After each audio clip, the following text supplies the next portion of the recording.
Je suis dessinateur, scénariste et auteur de bande dessinée, coloriste aussi accessoirement. Voilà, j'alterne.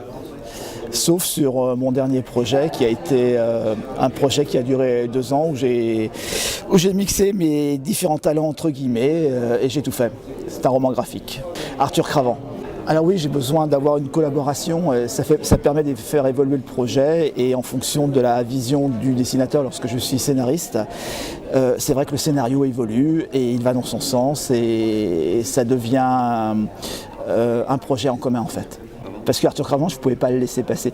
Il arrive que très souvent, je bosse sur des thématiques en tant que scénariste que je n'ai pas obligatoirement envie de dessiner. Parce que ça ne me correspond pas graphiquement. Mais par contre, j'ai très envie de raconter une histoire sur tel thème ou tel thème. Là, sur Arthur Cravant, j'avais aussi bien envie de raconter son histoire que de la dessiner. Je pense que ça ne sert à rien non plus de développer des histoires. En tout cas, pour moi, ça ne m'intéresse pas de développer une histoire sur une thématique qui a été 1000 fois vue et ressassée. Ça m'intéresse, si, quelquefois, de reprendre une thématique pas mal usitée, mais de l'éclairer de manière différente, avec un angle qui n'a pas été déjà exploité. J'essaye de raconter une bonne histoire, tout simplement, donner envie aux lecteurs de tourner la page, puis de leur faire découvrir un univers, en fait. Ah, un petit pitch d'Arthur Cravant, bien sûr. Arthur Cravant, qui a réellement existé, c'est l'homme par qui le scandale arrive, en fait. Dans les années 1910, il fait 2 mètres. Il est poète et boxeur, donc il monte à Paris, d'origine suisse, mais né dans une famille anglaise. Il monte à Paris pour faire fortune en écrivant des poèmes. Donc il va inventer, développer, auto-éditer une revue qui s'appelait Maintenant, dans laquelle il a dézingué tous les artistes de l'époque. Et ceux qui moufetaient, il leur cassait la gueule. Entre autres. C'est un personnage tout à fait authentique et totalement véridique, entre guillemets. C'est un personnage qui n'est pas bipolaire, c'est un personnage multipolaire qui n'obéissait qu'à ses instincts. C'est-à-dire que ses instincts pouvaient varier d'une seconde à l'autre et il était totalement instable. Et c'est ça qui le rend diablement intéressant. Alors, c'est aussi le neveu d'Oscar Wilde et bien sûr dans sa revue, pour faire du buzz à l'époque, il a insulté Marie Laurencin, qui était l'ex-petite copine d'Apollinaire. Apollinaire a pris la mouche, l'a défié en duel, et Cravant s'est largement défilé dans sa revue, mais tout en se moquant de lui, donc c'était vraiment très très drôle. Elle a un petit pitch sur le tome 1, et puis après je parlerai un petit peu de ce qu'est le principe de la série, entre guillemets. Le colonel Ferrand, qui est marié, qui est un colonel en Algérie, qui est marié à une princesse algérienne, arrive à Paris en 1855. La princesse doit défiler lors de l'exposition universelle et il se trouve qu'elle est enlevée. Le colonel Ferrand est un intime de Napoléon III. Pour sauver sa femme, il doit tuer Napoléon III. Sinon, elle sera découpée en morceaux. Et il est carrément acculé. Il a quelques jours pour trouver une solution avant de commettre l'inévitable et l'inéluctable. Et pour ça, il va trouver une petite fille qui est voyante dans une roulotte, dont la roulotte se trouve à l'entrée de l'exposition universelle. Et ça sera le principe de la série, à chaque fois une intrigue policière, une histoire complète, et je vais essayer de traiter, si tout va bien, mais bon, c'est un album qui est bien parti, en tout cas pour bien marcher, les différentes expositions universelles à Paris, la première 1855, la dernière 1937. Et je vais faire vieillir la petite fille qui a 11 ans en 1855, qui en aura 94 en 1937. Et à chaque fois une intrigue complète qui pourra se lire dans n'importe quel sens.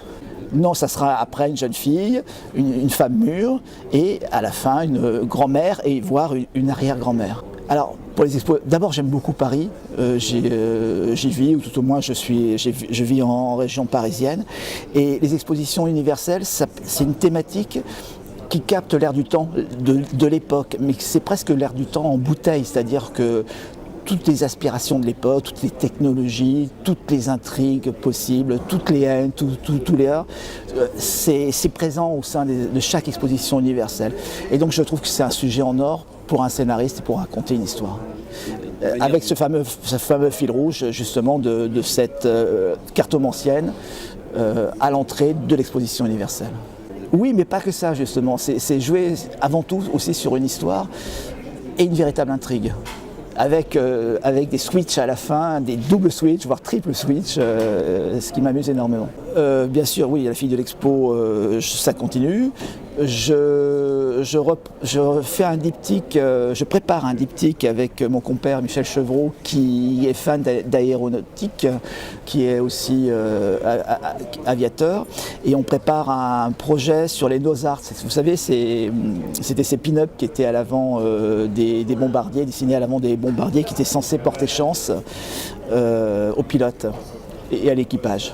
Ouais, mais l'angle que je vais prendre sera très, très différent. Je raconte le pitch en 2 secondes ou pas? C'est un pilote de bombardier qui va se crasher en plein désert libyen, qui va se réveiller quelques jours plus tard à Tripoli, ou en tout cas dans un hôpital, sans savoir comment il est arrivé là. Et il va apprendre, en se réveillant, déjà, il ne sait pas comment il est arrivé là, il ne sait pas ce qu'il est advenu de son bombardier qui a disparu en plein désert, ce qui est devenu bien sûr son équipage, et surtout il y avait 3 femmes qu'ils ont rencontrées qui sont 3 infirmières et 3 poteaux du bombardier il y a eu un mariage voilà, à ce moment-là, et le bateau sanitaire sur lequel ils étaient a disparu en mer ce jour-là. Donc ce sera la quête pour savoir ce qui s'est passé et contrecarrer le destin. Moi à la base je suis un grand amateur de comics américains. Sinon c'est pas tellement une inspiration, mais j'ai une grande tendresse et une grande admiration pour Daudier, Jérôme K. Jérôme, qui enfonce le clou avec sa série depuis plus d'une vingtaine d'années maintenant, et qui écrit des histoires qui sont magnifiques. Donc un grand dessinateur et un grand scénariste. Bon, j'aimerais qu'il soit encore en vie pour faire ça, parce que sinon ça va pas aller très loin. Ouais. Ah, je pense que Joe Kubert, qui était un dessinateur qui est l'essence même du comics, dont l'ancrage est une véritable signature à chaque fois. Il a fait le Baron Rouge, il a dessiné Tarzan.